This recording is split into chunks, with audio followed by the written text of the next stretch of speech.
എൻ്റെ മുസ്ലിം കുടുംബത്തോട് ദയവ് ചെയ്ത് നിങ്ങൾ പുതിയാപ്പിളിയും പുതന്നെയും ഫോട്ടോ എടുത്തോ, അതിനൊന്നും കുഴപ്പമില്ല. നാട്ടുകാരെ മുമ്പിൽ വന്നിട്ട് സ്റ്റേജ് കയറ്റി ചെയ്യല്ലേ. നാട്ടുകാർക്ക് കാണിച്ചു കൊടുക്കാനുള്ളതല്ല നിങ്ങളുടെ മോൾ. നിങ്ങളുടെ പുതിയാപ്പിളക്കുള്ളതാ. നിങ്ങൾ കുടുംബക്കാർ, വേണ്ടപ്പെട്ട ആളുകൾ, നിങ്ങൾ ഏതെങ്കിലും റൂമിലോ ചെറിയൊരു ഹാളോ എന്തെങ്കിലും നിങ്ങളെടുത്തോ, ഒന്നും കുഴപ്പമില്ല. നിങ്ങൾ വലിയൊരു സ്റ്റേജിൽ കൊണ്ടുവന്ന് നിർത്തിയിട്ട് പുതിയണ്ണും ചാടണം, പുതിയാപ്പിളയും ചാടണം. പിന്നെ ക്യാമറാമാൻമാർ പറയും ഇങ്ങോട്ട് തിരി കിസ് ചെയ്യേ, ഹഗ് ചെയ്യേ, അങ്ങോട്ടൊക്കെ ഇങ്ങോട്ടെടുക്ക്, ഇതൊക്കെ ഇവർ ചെയ്യും വേണം. നാട്ടുകാർ മുഴുവനും കണ്ടിങ്ങനെ ഇരിക്കുക. എന്ത് പച്ച ഹറാം. അള്ളാഹുവിന്റെ നാമത്തിൽ കൈപിടിച്ച് എന്ന് പറഞ്ഞ്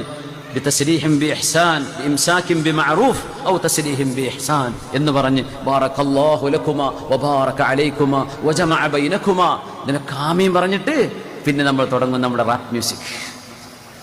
പിന്നെ തുടങ്ങി നമ്മുടെ പലതരത്തിലുള്ള ചാട്ടങ്ങളും കളികളും പെൺകുട്ടികളും അല്ലാത്തവരും. ഇങ്ങനെ ഒരു ടീം, അവർക്കത് ബിസിനസ്സാണ്. നിങ്ങൾ അവരെ വിളിച്ചാൽ അവർക്ക് പേയ്മെന്റ് കൊടുക്കണം. അവര് പല നൃത്തങ്ങളും ചെയ്യും, നൃത്തം ചെയ്യിപ്പിക്കും. പുതിയാപ്പിളയും പുതിയനൊക്കെ നൃത്തം ചെയ്യേണ്ടി വരും. ഇത് നിങ്ങൾ പേയ്മെന്റും കൊടുക്കുക. ഉറക്ക മ്യൂസിക് വെച്ച് പാതിരാത്രി. പുതിയന്റെ നിസ്കാരമുണ്ടോ? പുതിയന്റെ കൂടെയുള്ള ഒന്ന് മേക്കപ്പ് പോവും. പിന്നെ എങ്ങനെ നിസ്കരിക്കുക?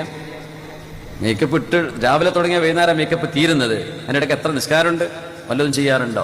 കൂടുള്ളവർ നിസ്കരിക്കോ? വീട്ടിലെ ഉമ്മ വാപ്പാക്ക് നിസ്കാരമുണ്ടോ? കുട്ടികൾക്ക് നിസ്കാരമുണ്ടോ? എന്തൊക്കെ ഹറാമുകൾ അവിടെ നടക്കും.